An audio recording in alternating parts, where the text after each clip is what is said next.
Dulu. Selamat siang, nama saya Nadya Victoryka, saya finalis nomor 26, wakil dari Kecamatan Beji, Depok.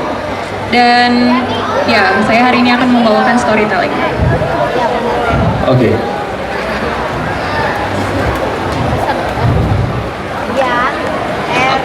Saya kebetulan sudah lulus dari program double degree dari Universitas Diponegoro dan juga Saxion University of Applied Sciences di bidang arsitektur dan urban design. Oke, silakan kita langsung aja saksikan penampilan dari Mpok Nadya. Okay, good afternoon everyone. Hello. Okay, I think everyone is here it's really crowded and everyone I think is shopping.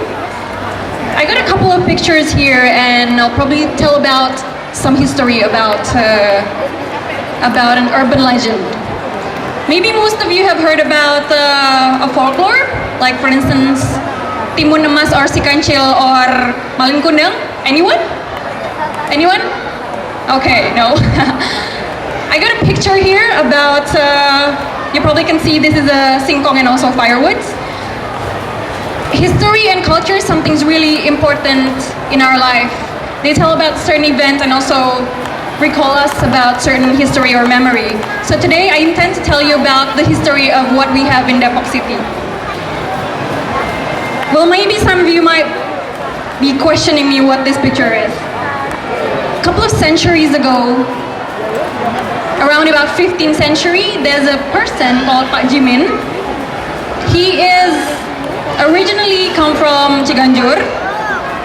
He usually searched for firewoods and also food around Ciganjur when suddenly he arrived too far in Tanah Baru, Depok. During his way, he usually spends a couple of hours from the morning until evening to just search for food.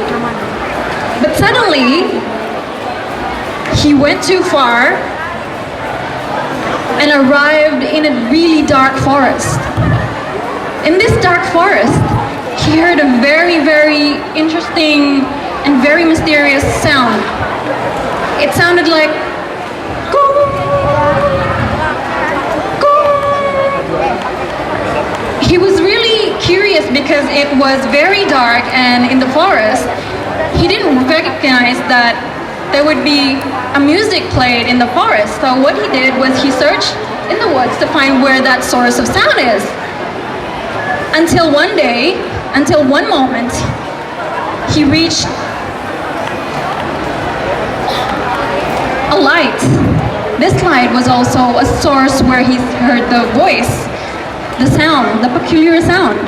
So he ran towards the light, and suddenly what he found was a set of gamelan. That gamelan consists of 7 musical instruments. But what he found was interesting was the gong. The gong was very awkward. It's big, but it's hollow.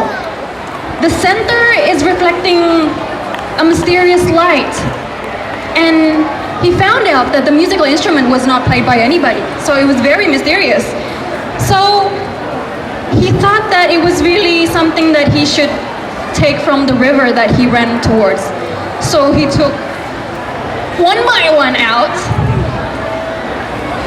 and suddenly on the 3rd pieces of music he found out the river, the rest was gone. So what he did was he left his firewood and took back the 3 musical instruments back home. He went home and he told his wife, "Darling, I found some musical instrument there." And his wife was like, "Oh my God, darling, that is so cute." But later the next morning, his hands and all his member of the family was itching. So he thought that the musical instrument was the cause of this, all the cause of this. What he did was he brought the musical instrument to the place where he thought that it's okay to put there. He went to Pak Amin to hand over the musical instrument. But because the Pak Amin did not want to keep it because it's not accordingly to his religion, he gave it to Mr. Galdo. And since then, it's kept in his warehouse for 3 years. And after 3 generations after that, the music was played.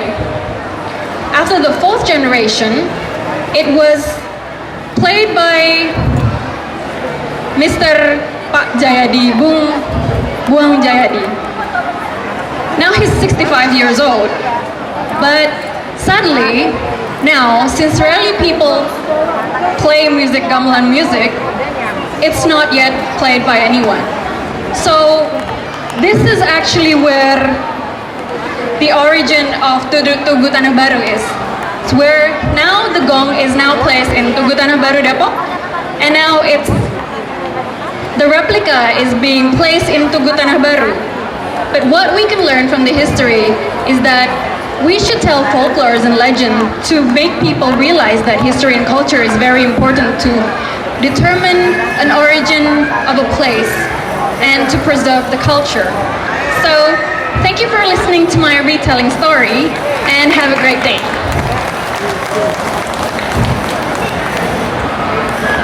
You can support me by texting AMD, spasi, Nadya, and you can send it to 9981.